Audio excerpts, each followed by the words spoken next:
Yo, what's going on, guys? I'm Sam. watchOS 6 just a few hours away now. I think it's less than 48 hours in total. So I summed up iOS 13 in a video just like this the other day. You guys seem to really enjoy it. So I'm going to do the same thing with watchOS today.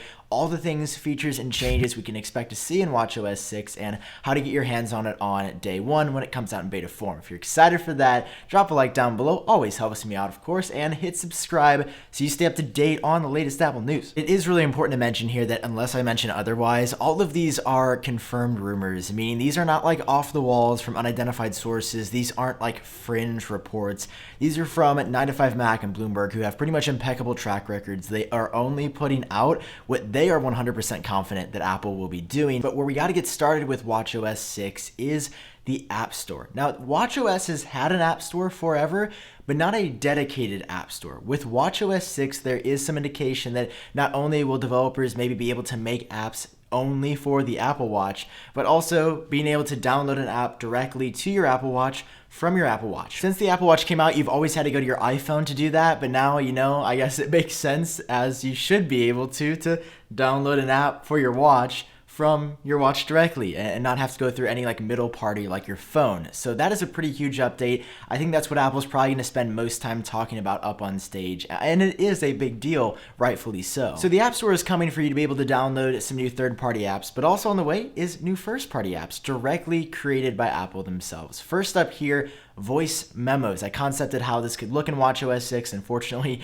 this is not a leaked screenshot or anything like that. Apple has kept that really locked down according to Key Rambo. I reached out to him about it. Regardless, though, I am excited to use this feature for myself. There's a lot of times when I'm out and about and like there's something that just is in my head. I've always had to reach for my iPhone, even though this has a fully functional microphone on it. I think all Apple Watches, what the heck? I'm pretty sure all Apple Watches since the Series 0 or Series 1 have had microphones, so it makes sense that, 5 years later, Apple's like, yeah, let's add this feature now. Following that is another like obvious feature that we should have seen from the get-go that we're just now getting in 2019, a calculator app. Now, this has been available for third parties for years, again, since the Apple Watch has come out. There's been a way to do this, but now directly from Apple, integrated specifically with the watch, there is going to be a calculator app. So you can do all those fun little calculations, maybe calculate a tip at a nice restaurant on your watch rather than having to ask Siri or go to your iPhone or anything else you have with you. Maybe you carry a calculator around with you.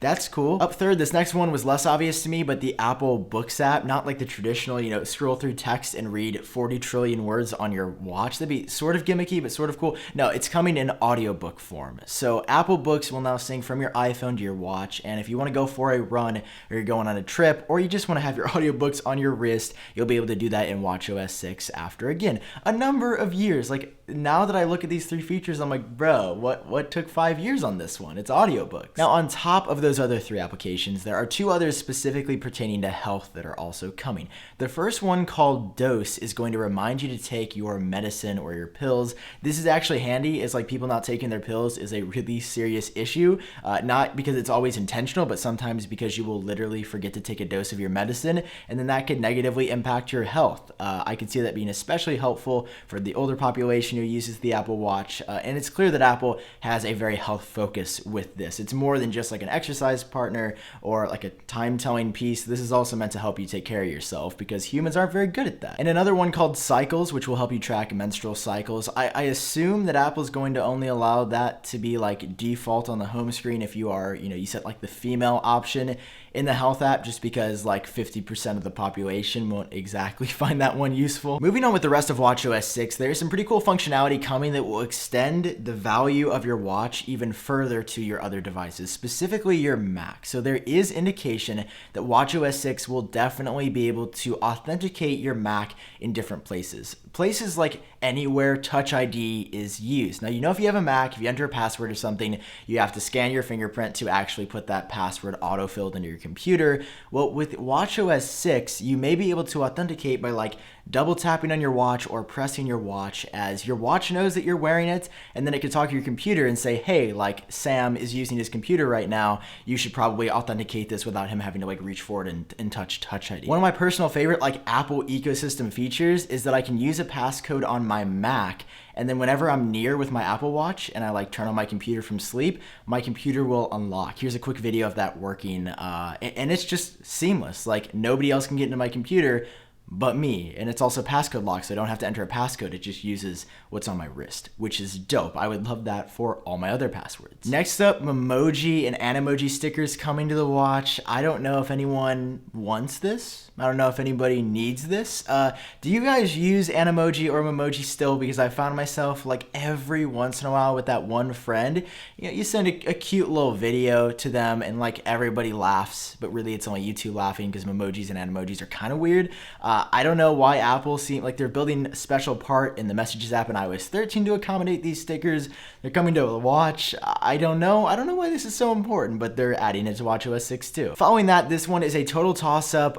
It's the one I'm most unsure of out of everything else, and that is sleep tracking. I believe their target for it historically to integrate sleep tracking functionality into the watch has been 2020, which obviously would be watchOS 7, not watchOS 6. So I want to put this out here with a massive grain of salt. While everything else in this video is confirmed, it's definitely going to be happening. Sleep tracking may be there. Maybe they surprise us with it, or maybe it's not. And I'm definitely leaning on the side of it's probably not going to be there, but it would be cool one day to be able to wear your watch to bed, and then you wake up in the morning and your watch could tell you how many times you tossed and turned, how well you slept, the quality of your sleep, if you got up so many times. That would be pretty cool. We just don't know if that's going to be this year or next. Now, of course, no watchOS update would be complete without A, new complications, and B, new watch faces or vice versa. So new watch faces, of course, are coming this year. There's a few interesting ones to talk about, and I've also concepted roughly how these could look, but honestly, I have no idea. Again, nothing screenshot-wise has officially leaked for watchOS. So here is gradient. You'll likely be able to set a gradient either on the watch face itself or on the numbers in watchOS 6. To me, this would look a little bit flashy, but again, that's just what I came up with. You also have extra large coming. This is going to have gigantic numbers, and I don't know. I don't really know if this is something that I would ever use. Maybe if you want big numbers, maybe this is your watch face. Maybe if you're a normal person, maybe it's not. Out of all the new watch faces coming, this one, California, is the most intriguing to me. It's mixing Roman numerals and then Arabic characters together. And I don't really even know what this is going to look like. I didn't even try for this one, I'm going to be honest, because I have absolutely no idea of how this one's going to look. But Roman numerals, Arabic numerals or characters mixed together, and it's called California, so who knows what hoopla that could be. We're also hearing that Solar Analog is going to see an update of some sort. Again, like there's no detail as to what though. And to round out the watch faces, Infograph Subdial is going to be coming out this year with larger or bigger complication views of some sort. I actually use like a variant of the Infograph on the app. It's like the marketing one for the Apple Watch Series 4 that I'm sure you've seen.